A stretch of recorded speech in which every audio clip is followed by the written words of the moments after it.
Que faire des mômes? Que faire des mômes? Que faire des mômes? Que faire des mômes? Que faire des mômes? Que faire des mômes? Que faire des mômes? Que faire des mômes? Eric Couder. Bonjour à tous, c'est Eric Couder. Je suis très heureux de vous retrouver pour un nouveau numéro de Que faire des mômes, votre rendez-vous 100% famille. Au sommaire, dans quelques instants, la rubrique Allô, parlons jeunesse. Je téléphonerai à Amélie Mancé, maman et à l'origine de la marque Drôle de Zoo, les vêtements pour devenir autonome. Dans la rubrique À vos agendas, comme chaque semaine, je partagerai avec vous ma sélection des meilleures sorties à faire en famille, cinéma, un événement, petites histoires au clair de lune, 4 courts-métrages d'animation. Pour nous en parler, je recevrai Maud Weicherding, gérante des films du Whippet. Spectacle coup de projecteur sur les aventures de Polichinelle au Théâtre de la Clarté à Boulogne-Billancourt. Et nous parlerons du goûter-concert de la pochette musicale Tchaïkovski, le concert de piano à 4 mains avec Louise Aquili et Gaël Rouxel. J'ai lu Je suis en CE1, Théo a une petite sœur de la collection Castor Poche, première lecture aux éditions Flammarion Jeunesse. Dans la rubrique Invité, il triomphe sur scène dans son seul en scène théâtrale Giovanni et le dernier Saltimbanque. Il sera le 12 février, le 12 mars et le 11 avril à 21h15 au Grand Point Virgule. Giovanni est mon invité d'honneur. À présent, en partenariat avec l'ONG CNRJ, Allô, parlons jeunesse. Que faire des mômes? L'ONG CNRJ est l'organisation non gouvernementale des cercles nationaux de réflexion sur la jeunesse. L'ONG CNRJ possède un statut consultatif spécial auprès de l'ONU et est présente dans plus de 20 pays dans le monde. L'ONG CNRJ est construite par des citoyens sans argent des États, elle est donc indépendante. Elle travaille à permettre à la jeunesse de mieux prendre sa place dans le monde. N'hésitez pas à aider l'ONG CNRJ à aider la jeunesse sur www.cnrj.org. L'ONG CNRJ vous présente l'invité jeunesse. J'appelle sans plus attendre Amélie Mancé. Allô? Oui, bonjour Amélie Mancé. Oui, bonjour. C'est Eric Couder de l'émission Que faire des mômes. Oui, bonjour Eric. Enchanté. Merci. Enchanté. Alors vous êtes maman de Alban, 3 ans, et à l'origine de la marque Drôle de Zoo, les vêtements pour devenir autonome. Alors quelle est l'histoire de Drôle de Zoo et comment est née cette idée? Eh ben, en fait, ça commence de façon très personnelle avec justement ma fille Alban qui, à l'âge de 2 ans, avait très envie de s'habiller toute seule et avec les vêtements que j'avais dans mes tiroirs, c'était souvent compliqué, elle bloquait ou elle trouvait pas ça amusant, elle se décourageait vite et du coup, je me suis dit qu'il y avait quelque chose à faire pour aider les enfants à s'habiller tout seuls et puis surtout leur donner envie, les amuser et les encourager en fait à devenir autonomes. Du coup, j'ai voulu créer une ligne de vêtements qui allait dans ce sens-là. Donc c'est pour ça que j'ai créé Drôle de Zoo. Drôle de Zoo, c'est une marque qui va permettre aux enfants d'apprendre à s'habiller tout seuls. Donc ça va marcher par différentes façons. J'ai mis par exemple des broderies sur tous les vêtements à l'endroit où l'enfant doit placer les mains pour attraper l'habit et l'enfiler dans le bon sens. Donc en fait, il va être guidé tout au long de l'habillage et puis ça va se faire sous forme de jeu puisque l'idée c'est d'aller un peu à la chasse aux animaux brodés, d'essayer de les attraper et de pouvoir s'habiller tout seul. Où en est le projet aujourd'hui? Alors aujourd'hui, j'ai créé une campagne pour pouvoir financer ma production, ma première collection de 6 pièces. Donc ce sont des habits qui vont pour les enfants de 2 à 6 ans. Et je vais pouvoir lancer mon site internet et mon e-shop qu'au mois de mars, au printemps 2019. Cependant, pour les personnes qui souhaiteraient déjà précommander, c'est tout à fait possible en me contactant sur mon site drôledezoo.com ou par les réseaux sociaux. C'est juste que la livraison n'interviendra qu'au printemps. Qu'est-ce qu'il faut aujourd'hui pour vous aider justement? Si des auditeurs ont envie de vous donner un coup de pouce, vous avez besoin de quoi pour développer au maximum cette marque? L'idée c'est déjà d'en parler au maximum autour de soi, pourquoi pas de suivre sur les réseaux les avancées du projet. Puis dès que j'aurai mon stock, ne pas hésiter à essayer. C'est vrai que j'ai pu essayer les vêtements tout autour de moi avec des mamans testeuses et les enfants accrochent bien. Donc je pense que la preuve va se faire beaucoup par le produit, mais voilà, il faut pas hésiter à parler du concept. Je pense que ça peut intéresser énormément de parents qui galèrent un peu au quotidien le matin pour habiller leurs enfants et être à l'heure à l'école, à la crèche, chez la nounou, voilà. Parlez-nous maintenant de la collection. Combien de modèles existe-t-il? Alors il existe 6 modèles, dont 4 sont mixtes, donc destinés aux filles et aux garçons. Donc on a 2 pulls, un jean, 2 t-shirts et une robe. Chaque modèle a en fait un peu ses spécificités, des petites adaptations qui vont aider l'enfant à s'habiller tout seul. Donc par exemple, ça va être une petite fermeture éclair dans la robe pour pouvoir s'entraîner à ouvrir et fermer un zip. Dans la poche du sweat, il y a un petit jouet brodé qui est attaché par un bouton.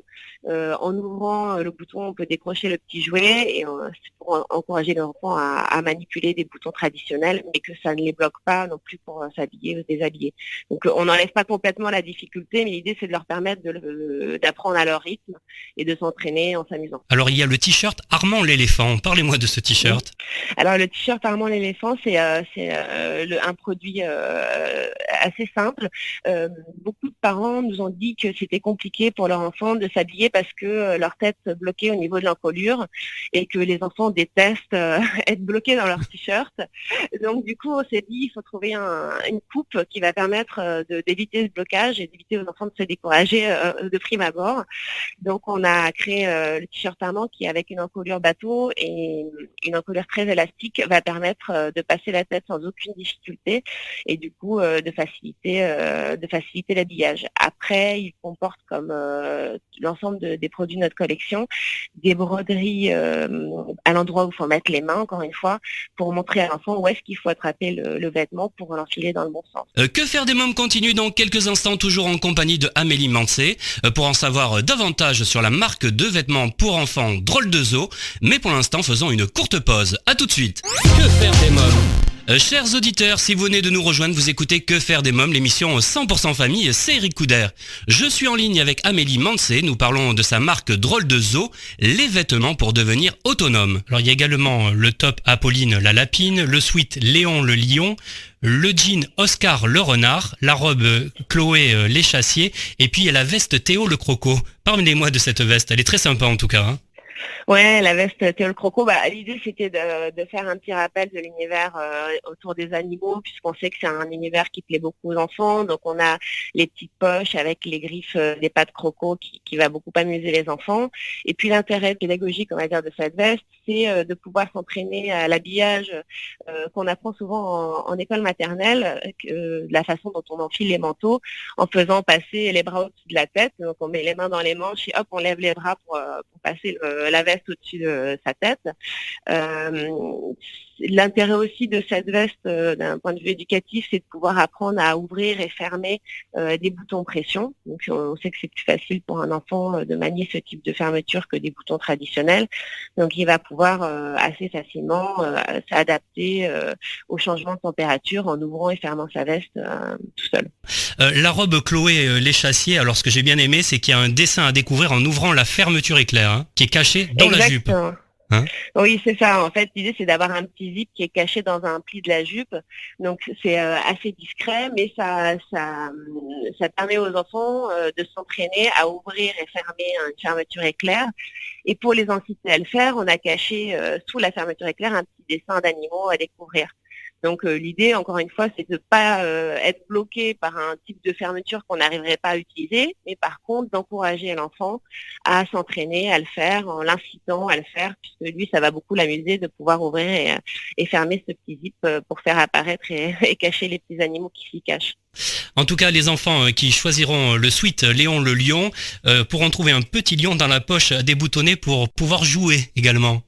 Exactement, ça c'est on va dire une des étapes les plus compliquées quand on est vraiment dans l'apprentissage de l'autonomie pour les jeunes enfants, c'est les boutons traditionnels, hein, les boutons qu'il faut passer dans une boutonnière, on sait que ça peut être compliqué et l'idée de ce petit jouet qui est caché dans la poche, c'est de s'entraîner à déboutonner justement pour décrocher le petit jouet et reboutonner pour le remettre dans la poche.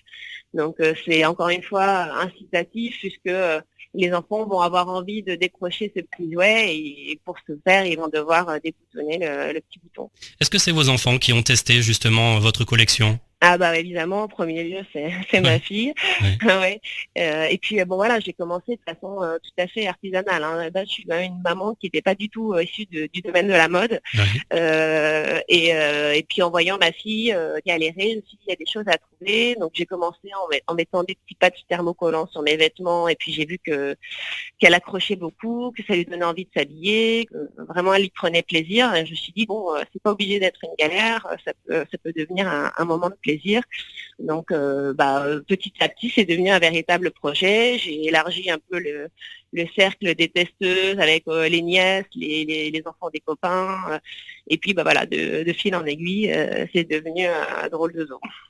Quelle taille on peut retrouver pour les enfants ? Donc c'est mixte en tout cas, filles et garçons, ça vous l'avez dit. De quelle taille à quelle taille ? Alors à partir de 2 ans, puisque souvent les premières envies d'autonomie, c'est autour de cet âge-là, et c'est jusqu'à 6 ans, de 2 à 6 ans, puisque c'est l'âge un peu charnière de la quête d'autonomie, donc pré-maternelle et jusqu'au CP.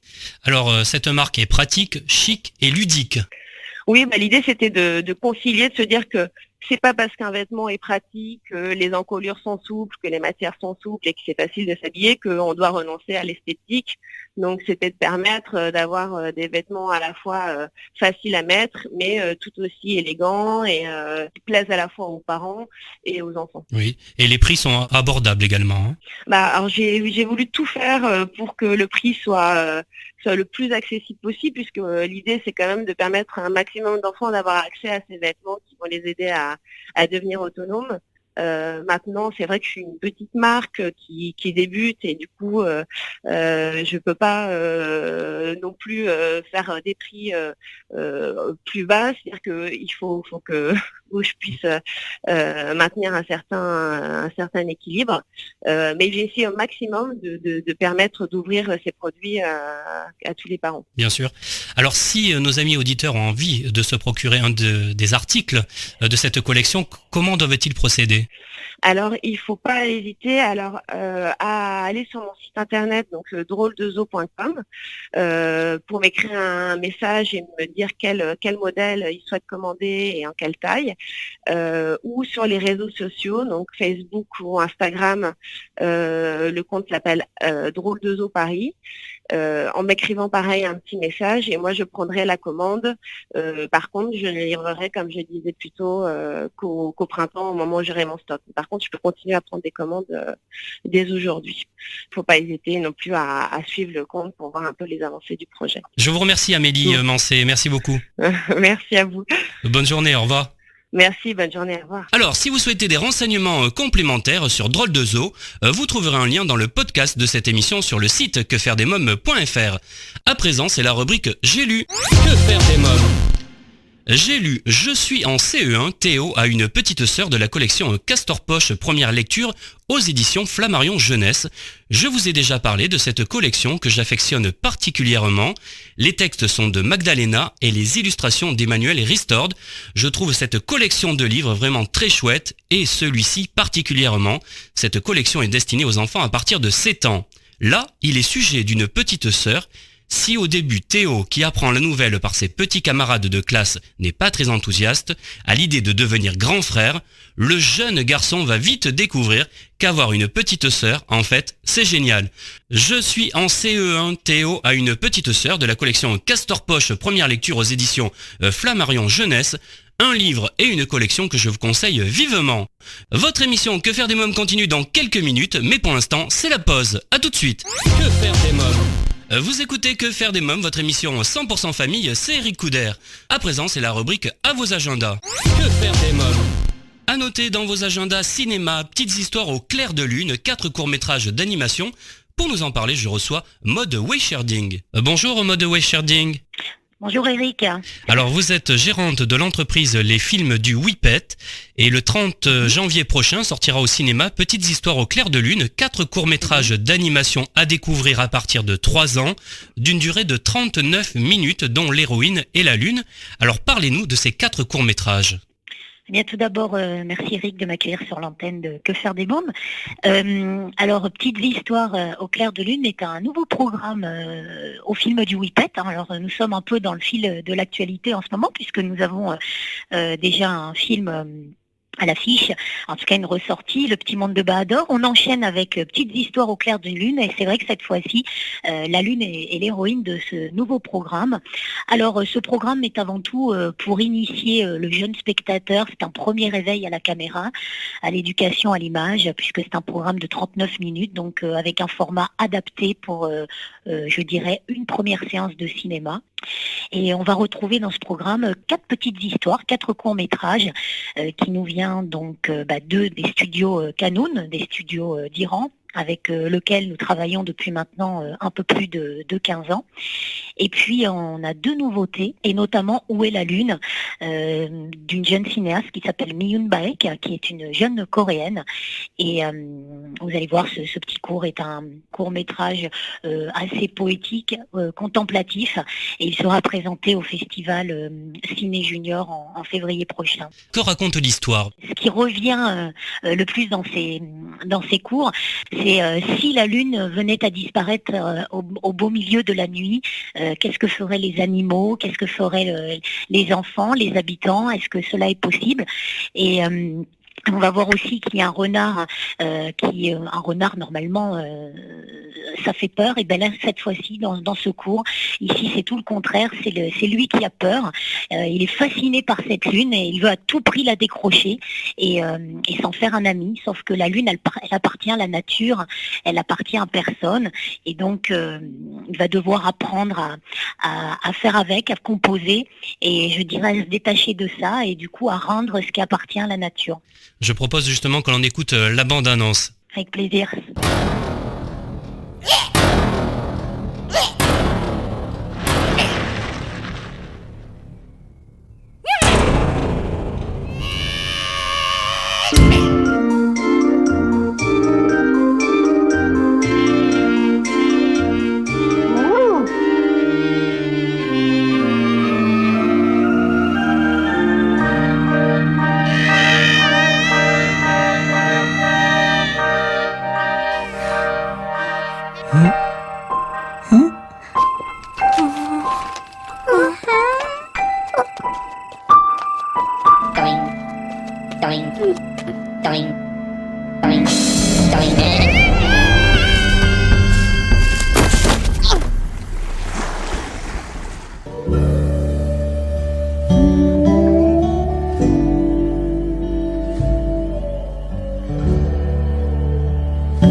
Alors, on va parler maintenant des 4 films. Alors, il y a Où est la lune, vous m'en avez parlé.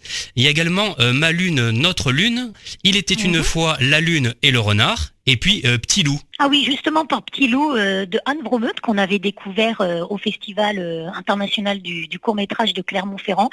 C'est une deuxième rencontre, si je puis dire, avec cette réalisatrice, puisqu'elle avait sorti il y a 3-4 ans The Taille, qui était en compétition au Festival de Clermont, et que nous avions sorti dans un programme qui s'appelait Chouette, un nouvel ami, qui était donc sorti au cinéma.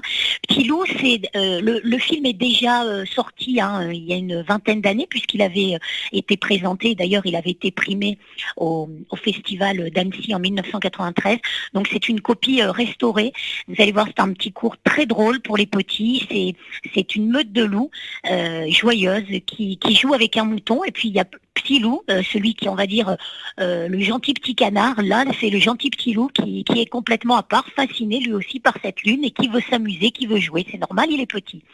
Et du coup, il se trouve accroché à la lune et les autres loups le regardent et ils se demandent ce qu'ils vont faire pour l'aider à se décrocher de la lune. Donc c'est très drôle, l'animation est très jolie, c'est du dessin animé en matière découpée et c'est très joyeux pour un premier cinéma pour les tout petits des 3 ans en fait. Je vous remercie Maud Weicherding, merci beaucoup. Merci Eric. Petites histoires au clair de lune, un film à découvrir en famille au cinéma. Chers auditeurs, à noter dans vos agendas le spectacle Les Aventures de Polichinelle au Théâtre de la Clarté à Boulogne-Billancourt. Côté événement, le goûter-concert de la pochette musicale Tchaïkovski et les cookies noisettes d'Amant Prête, un concert de piano à 4 mains avec Louise Aquili et Gaël Rouxel que je reçois à présent. Bonjour Louise Aquili et Gaël Rouxel. Bonjour.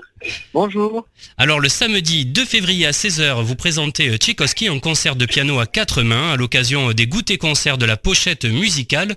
Quel est le programme musical et gastronomique de ce goûter-concert ? Je vais commencer par le programme gastronomique. Alors ce sera des cookies noisettes qui vont être concoctés par la chef Amanpreet. Il y aura principalement des pièces russes et françaises. Donc pour la partie russe, ce sera des gros tubes, donc de Tchaïkovski, mais aussi de Moussorgsky. Du côté de la musique française, on aura donc du grand répertoire, plutôt des pièces de Ravel par exemple, mais aussi des chansons populaires françaises. Alors il y a par exemple La Souris Verte, voilà, arrangée par Inge Brecht. Je vous remercie Louise Aquili et Gaël Rouxel, merci beaucoup. Merci. Le goûter-concert Tchaïkovski et cookies noisettes le 2 février à 16h au Conservatoire international de musique. Dans quelques minutes, Que faire des mômes, votre émission 100% famille continue, mais pour l'instant c'est la pause, à tout de suite. Que faire des mômes ? Si vous venez de nous rejoindre, vous écoutez Que faire des mômes, l'émission 100% famille à partager sans modération, c'est Eric Couder. À présent, c'est la rubrique invité. Que faire des mômes ? Je reçois Giovanni pour son seul en scène théâtrale. Giovanni est le dernier saltimbanque. Bonjour Giovanni. Bonjour. Alors vous triomphez sur scène dans votre seule en scène théâtrale. Giovanni est le dernier saltimbanque et vous serez le 12 février, le 12 mars et le 11 avril à 21h15 au Grand Point Virgule. Alors parlez-nous de ce spectacle.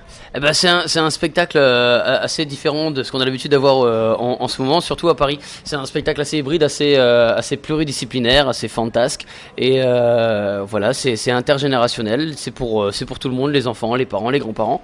Et je parle de mon envie de devenir saltimbanque. Pourquoi, comment, par quel biais. Mon grand-père qui était amuseur public et voilà, j'ai un peu hérité de cette veine-là, on va dire.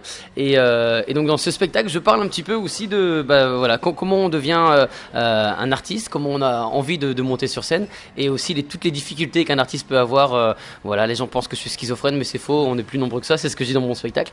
Et donc voilà aussi comment évolue la passation de tout ce métier, cet héritage artistique, voilà. Alors Giovanni, lorsque vous étiez un petit garçon, vous n'aimez pas l'école ? Si, mais c'est l'école qui m'aimait pas. Voilà, les horaires commençaient trop tôt et ça finissait trop tard pour moi. Alors vous dites à l'école, ils nous apprenaient le passé simple, ils devraient nous apprendre le futur compliqué. J'ai adoré moi ça. Mais oui, parce que c'est vrai que le passé... Bon, enfin voilà, moi je parle surtout beaucoup de mon grand-père dans le spectacle. Et c'est vrai que pour le coup, moi qui suis un artiste, mon grand-père l'était. Et donc j'étais élève pendant un moment. Le problème c'est que quand le maître s'en va, que devient l'élève, c'est aussi... voilà. Et voilà, ça parle aussi de ça, le spectacle aussi, le deuil du grand-père. Voilà. Mais oui, c'est vrai que une fois qu'on a fini les études, on se retrouve là sur le banc de la touche en disant bon, qu'est-ce que je fais maintenant ? J'ai appris plein de choses, mais je sais pas comment m'en servir. Voilà. Quel petit garçon vous étiez ? Je le suis toujours, ce petit garçon. J'ai pas envie de grandir. Je suis un peu, c'est mon petit côté Michael Jackson, peut-être. Et c'est, ouais, je pense que je suis toujours ce petit garçon, toujours fêtard, toujours curieux, très curieux, toujours. Alors, j'avais une bonne scolarité. Le problème, c'est qu'elle ne m'intéressait pas. Du coup, comme j'ai une mémoire très sélective. J'étais pas non plus le meilleur écolier. Je faisais beaucoup de bêtises, mais j'étais toujours. Enfin voilà, c'était des bêtises sympas. Donc les professeurs m'aimaient bien, et quand j'étais en permanence, souvent je passais du temps avec eux plutôt que de faire des copies. Donc voilà, j'étais le bon méchant élève. Voilà. Alors dans ce spectacle, vous rendez hommage à votre grand-père. C'est lui qui vous a transmis cette passion de la scène et l'envie de faire rire. Quels souvenirs vous gardez de votre grand-père ? C'était un grand-père qui parlait flamand déjà dans le nord de la France et qui avait toujours une casquette et l'accordéon sur le Solex et qui payait jamais ses coups à boire dans les bistrots. Il y avait toujours des copains. Et j'ai hérité, la première chose que j'ai hérité de lui, c'était un micro Sennheiser couleur or. Et je l'ai toujours d'ailleurs, ce micro-là. Et je pense que j'ai beaucoup hérité de ce côté, profitons énormément de la vie, de chaque instant et de tout ce qui nous entoure, même, aimons même nos ennemis. C'est un peu ça ma philosophie. Et je pense que c'est vraiment un héritage. Je parle vraiment d'héritage. C'est pas une éducation que j'ai eue de ce côté-là. C'est vraiment un héritage. Je suis comme ça. Il était comme ça et voilà. Mais dans ma famille, on me compare souvent à lui parce que j'ai c'est ce côté amusons-nous. Voilà. Point. Amusons-nous. Alors comme dirait votre grand-père, dans la vie il faut savoir tout faire. Est-ce que c'est pour cela que vous êtes un artiste pluridisciplinaire ? Oui, alors après je suis aussi autodidacte, donc encore une fois, c'est à force de s'y intéresser. Voilà, si je peux dire quelque chose, c'est être curieux enrichit énormément. Pour moi, l'école est fait pour les personnes qui n'arrivent pas à apprendre d'eux-mêmes et qui ne sont pas curieux. Moi, je pense que aujourd'hui, ce métier-là me rend énormément heureux. J'appelle même pas ça un métier. Dans ma tête, c'est plus c'est ma vie en fait, c'est comme ça. Et je pense que oui, apprendre de soi-même, c'est très important. Et voilà, soyons curieux encore une fois, soyons inventifs et tout ça avec énormément de plaisir. Ça peut donner que du bon résultat. Voilà. Alors vous êtes un véritable showman. Pourquoi cette envie de faire le show ? Ah bah pareil, ça c'est moi. En fait tout se retourne. Je pense que le texte a été fait autour de moi. Quand j'étais gamin, j'avais une tétine, comme tous les gamins d'ailleurs, et dans le berceau, je faisais tourner ma tétine sans la toucher. Voilà, j'étais un peu bête de foire déjà à l'époque, et aujourd'hui on appelle ça showman. Donc voilà, je suis rouge, je fais beaucoup de grimaces, je saute tout le temps, je suis très énergique, et donc ouais, je rentre dans la catégorie showman, mais je suis très content parce que c'était pas facile pour moi de rentrer dans une catégorie. Comme je suis un peu hors piste. Les gens ils disent non c'est un clown, non c'est un comique, non c'est un chanteur, non en fait il fait du visuel, non en fait et donc ouais je suis un showman, mais ça me va bien moi, showman ça me va très bien. Alors vous aimez jouer avec les mots, ce qui vous a d'ailleurs valu le prix Raymond DeVos. Ouais. Ça représente quoi Raymond DeVos pour vous ? L'imaginaire, ça représente énormément pour moi, professionnellement parlant, artistiquement parlant. C'est quelqu'un qui, voilà, j'étais bercé. Il a fait partie de toute cette vague pour moi de génie de l'humour, comme Fernand Reynaud, comme De Funès, comme même dans la chanson les Brel, les Yves Montand et tout ça. Et Raymond DeVos, il a réussi justement à s'imposer sur un personnage très rêveur, très fantastique, très c'est un univers qu'il a posé en même temps que son humour, et c'est un peu ce que je fais à travers la musique, à travers le côté un peu rock'n'roll, fantasque et tout ça. Lui, il a réussi à imposer ce côté poétique, voilà, cette façon de s'habiller en bleu ciel qui représente les nuages et tout ça, et en même temps ce côté pluridisciplinaire aussi, parce qu'il jonglait, il chantait, il jouait de la musique, du piano, des cuivres et tout ça, et en même temps, bon, il était très catégorisé dans le côté maître de la langue française, des jeux de mots. Moi, je suis très catégorisé dans le côté visuel, grimace, mais à côté, je fais énormément de choses aussi. Donc voilà, je pense que c'est un exemple aussi. J'étais très honoré quand ils m'ont remis le prix Raymond DeVos pour le prix de l'humour de l'année. J'étais très content quand même. Ouais, c'était un peu mon petit succès à moi. Que faire des mômes continue toujours en compagnie de Giovanni, mais pour l'instant, je vous propose de faire une courte pause. À tout de suite. Que faire des mômes ? De retour pour la suite de Que faire des mômes, votre émission 100% famille, c'est Eric Couder, Giovanni est mon invité. On vous surnomme également le Jim Carrey français. Que pensez-vous de ce surnom ? Ah bah, il m'a tout piqué en fait. Ouais, 20 ans avant que je fasse de la scène, mais il m'a tout piqué. C'est aussi flatteur forcément. J'espère qu'un jour on dira tiens, il fait du Giovanni. Je pense pas qu'on va voir Jim Carrey en disant tiens, tu fais du Giovanni. Je connais ça. Alors dans votre parcours, il y a eu une rencontre, c'est le clown Mario. Je voudrais qu'on revienne sur cette rencontre puisque il vous a appris à aller chercher le rire dans la salle. Comment on va chercher le rire dans la salle ? Eh ben on l'écoute énormément. Quand on est artiste, on a toujours tendance à être dans sa bulle. Quand on écrit un nouveau sketch, on a toujours tendance à réciter son texte, et comme si on était dans sa chambre d'hôtel ou dans sa chambre. Et Mario m'a appris à positiver, à être cool et à se détendre et à écouter plus le public que s'écouter soi-même. Et sur une scène, c'est très important. Je pense que dans le milieu, on a oublié qu'on faisait ce métier pour les gens. Et ça, c'est une phrase que je redirai le plus souvent possible pour que justement je puisse rester les pieds sur terre pour me dire voilà, je fais ce métier pour les gens, pour le mec qui va prendre sa voiture et aller travailler depuis 15 ans, nourrir sa femme et ses enfants, et qui se retrouve un samedi soir dans une salle, alors qu'il met rarement les pieds dans une salle de théâtre, mais il y va pour les enfants ou bien pour les copains. Et c'est ce genre de mec, c'est ce mec-là que j'ai envie de le faire rêver pendant 1 heure. Et Mario m'a appris ça, m'a appris à faire rire les gens, qui que ce soit. Faire rire, c'est une chose difficile. Alors, il paraît que c'est la chose la plus difficile. Moi, j'ai commencé par là, donc je pourrais pas dire. Quand je vais faire du dramatique, je vais dire que c'est super facile de faire rire. Mais je pense que oui, parce que au jour d'aujourd'hui, c'est super compliqué de faire rire. Surtout avec tout ce qu'on nous demande. Voilà, faut pas parler de religion, faut pas parler d'homophobie, faut pas parler de ci, de ça, de machin, et de racisme et machin. Et je pense que on peut le faire. Faut juste savoir le faire intelligemment. Voilà, il y a une façon de le faire.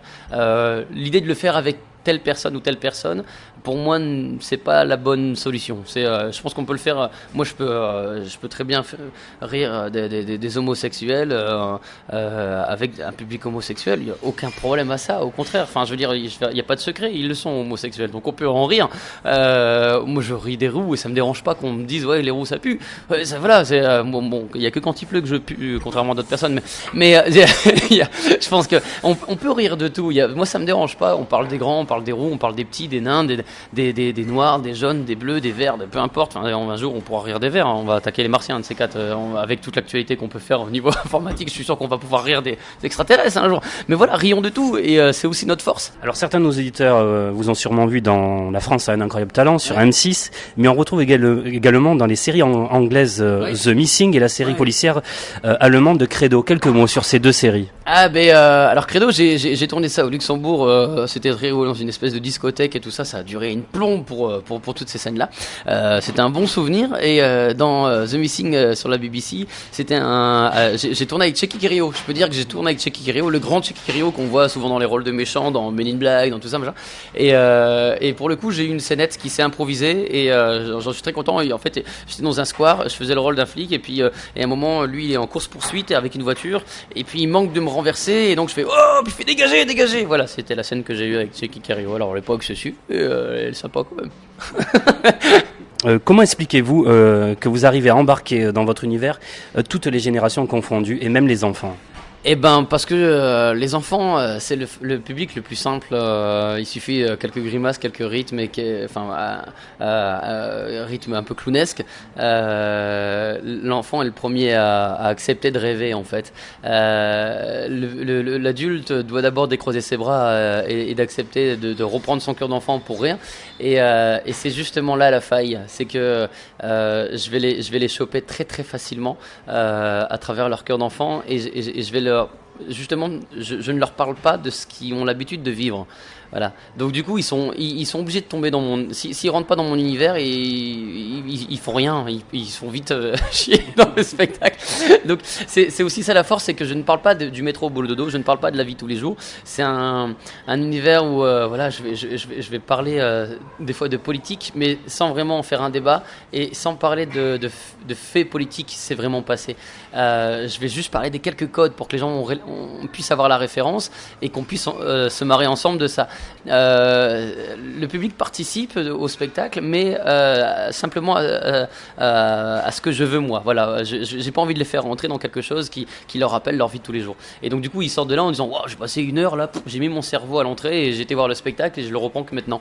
Et c'est un peu ça l'idée. Il y avait une fois une personne qui est sortie du spectacle, elle va voir son ado, puis elle lui dit alors t'as passé un bon moment, puis elle dit oh, je sais pas ce que j'allais voir, je sais pas ce que j'ai vu, mais waouh. Et voilà. Et je me dis que c'est ça en fait la vraie réussite d'un spectacle, c'est que les gens sortent de là en disant oh, j'ai vu un truc là, c'est énorme. Giovanni, pour terminer, que dirait votre grand-père de votre parcours ?